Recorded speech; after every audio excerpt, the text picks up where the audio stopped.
suicídio dos pastores. Bom, já tem muito tempo que eu estou querendo trazer esse comentário aqui, deixar gravado em vídeo esse comentário, mas eu estou muito sem tempo, estou andando muito sem tempo aí com trabalhos e outras atividades. Bom, mas eu achei muito importante gravar isso, e para manter meu costume eu espero passar toda, né, a poeira baixar, passar aquele frisson, né, da notícia, porque a gente tem que pensar, nesse caso, a gente tem que orar, ler a Bíblia, talvez os princípios que se aplicam. A Bíblia fala um pouco sobre isso, alguns casos, né, de suicídio, mais emblemáticos são dois, né, Saul e Judas. Então a gente tem que olhar isso. E eu vi o que as pessoas estão dizendo, né? E eu vi um pastor comentando, até falando que os pastores vivem sob estresse, e nós precisamos orar muito pelos pastores que não tiram férias. Mas eu acho que a gente tem que refletir além disso.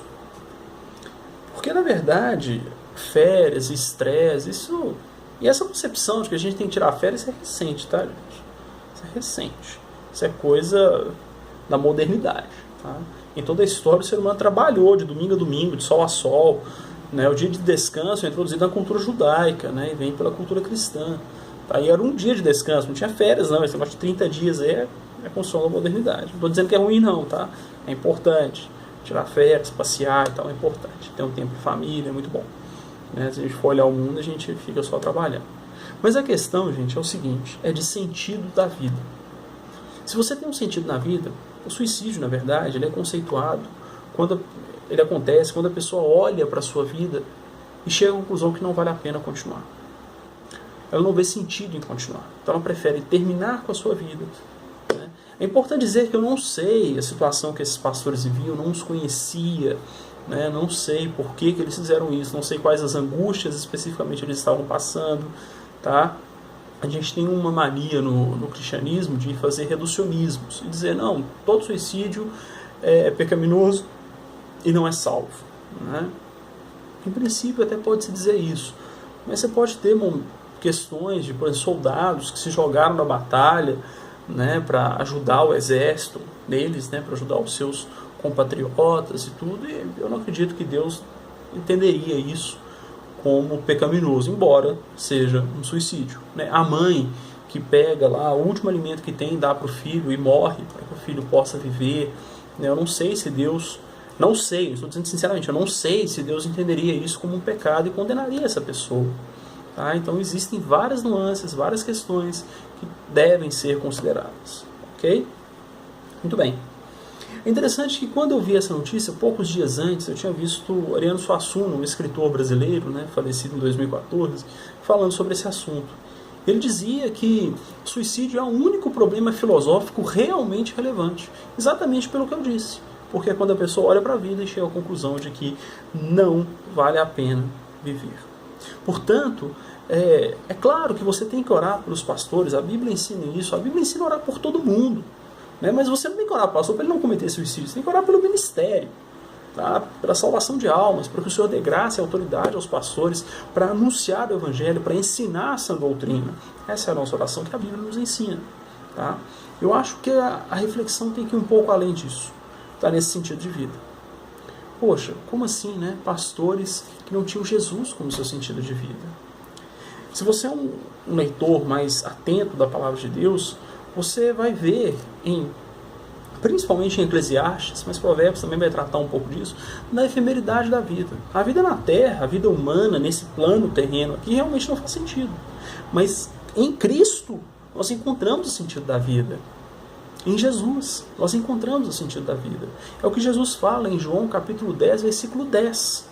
Ele diz, o ladrão não vem senão a roubar, a matar e a destruir. Eu vim para que tenha vida e a tenha abundância. Não é que Jesus vai dar uma vida boa para as pessoas que creem nele. Não é isso. Nós temos dificuldades, temos lutas como qualquer um. Entretanto, essa vida abundante é a vida em paz. A paz que Cristo dá, que não é a paz que o mundo dá. É uma paz que preenche o nosso ser. Em Cristo nós temos o sentido de viver, sim. Né? Então, se esses pastores cometeram suicídio, volto a dizer, não sei as questões ali, as nuances que nos levaram a fazer isso. Mas eles não viam em Cristo o seu sentido de viver. Tá? Isso é fato. Né? Isso é fato. uma pessoa que realmente é impactada pela palavra de Deus, que crê no sacrifício vicário de Cristo, ou seja, em nosso lugar, né? Vicário quer dizer isso, em substituição, que crê nisso, tem Cristo como sentido na vida e não vai fazer isso, não vai olhar para a vida e falar não vale a pena. Ainda mais pastores, ele vai ter na pregação do Evangelho, no anúncio da palavra, na vida com Cristo, o seu sentido de viver. O preenchimento do vazio que é essa vida, Eclesiastes fala exatamente isso, vaidade, vaidades, no original é vazio de vazios. Cristo vai preencher esse vazio, que é natural do ser humano. Tá? Então a reflexão vai muito além dessa questão de simplesmente orar pelos pastores. Temos que orar sim. E aí, uma outra reflexão é necessária. Ainda nesse capítulo 10 do Evangelho de João, Jesus fala que ele é o bom pastor e ele fala dos mercenários. Esse mercenário não é o adversário. Esse mercenário são os falsos mestres e falsos profetas. O ladrão aqui que vem roubar, matar e destruir, esse é o adversário.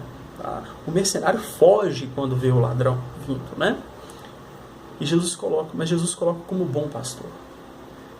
De modo que existe o mercenário, existe o mau pastor.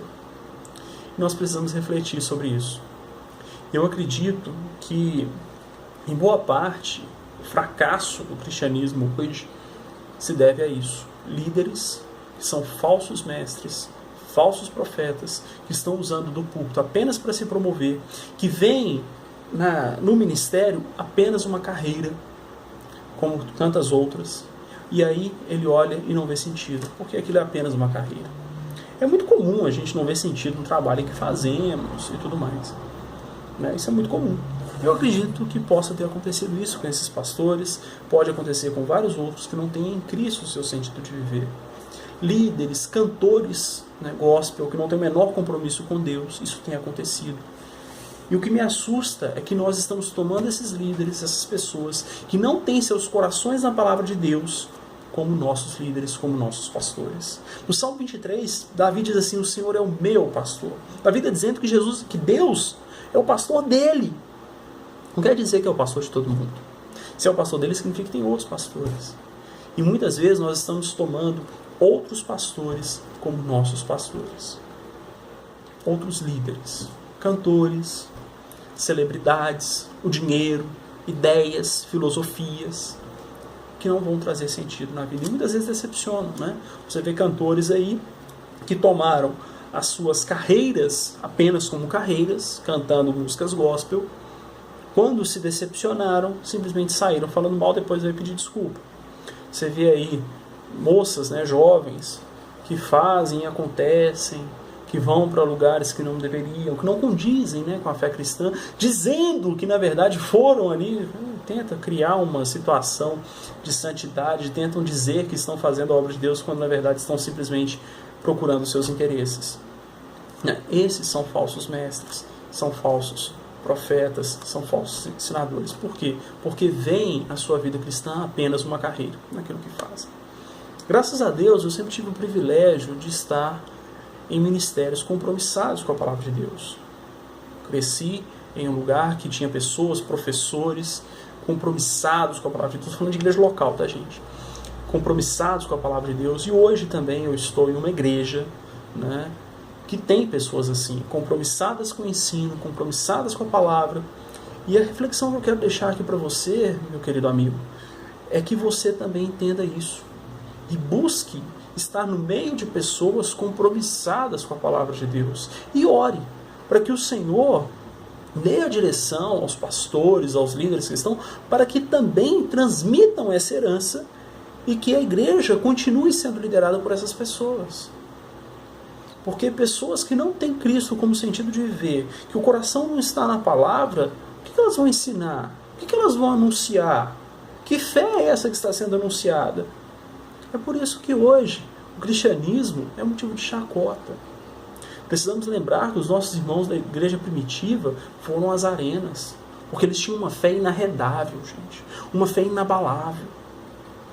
Cristo era o sentido de viver daqueles homens, daquelas mulheres, daquelas pessoas que foram levadas a Cristo. Hoje ainda existe perseguição na África, na Ásia, pessoas que não negam a fé, não negam, mesmo tendo ali em jogo as suas próprias vidas. né? E eu acho que é esse relativismo, essa falta de compromisso com a palavra, que tem levado o cristianismo a esse empobrecimento que temos hoje. Exatamente porque muitos líderes estão tomando outras coisas como seus pastores e não a Cristo. Que o nosso pastor seja Cristo. Que busquemos em nossos líderes humanos, né, pessoas compromissadas com Cristo. Quando Paulo diz assim, sede meus imitadores naquilo, sede meus imitadores como eu sou de Cristo, o que ele está dizendo é o seguinte, sejam meus imitadores naquilo que eu sou imitador de Cristo. Naquilo que o seu líder falha, ore por ele, né? Mas busque pessoas para que você esteja junto delas no ministério, pessoas que vão te ensinar a palavra de Deus, pessoas que vão te ajudar a caminhar e que tenham seus corações em Cristo. Por fim, no que tange esses pastores, orem pela família desses pastores, né? Pessoa que já morreu, não adianta orar por ela, não faz sentido, a Bíblia ensina que isso não existe. Oração pelos mortos não existe, essa doutrina não é bíblica, tá? Chega a ser até uma doutrina de demônios, tá? Então cuidado com isso. Mas ore pela família desses pastores, ore pelos seus pastores, pelos seus líderes, e que Deus possa assim nos abençoar e abençoar todo o seu povo na terra, porque isso a Bíblia nos ensina, a orar por todos. E oremos para que a igreja de Cristo, não uma denominação, mas a igreja de Cristo, daqueles que serão arrebatados, daqueles que viverão eternamente, daqueles que confessam a Cristo sinceramente como seu Salvador, como seu pastor, possam a cada dia viver debaixo da operação do Senhor, que Cristo seja o nosso sentido de viver. Que Deus abençoe. Até uma próxima.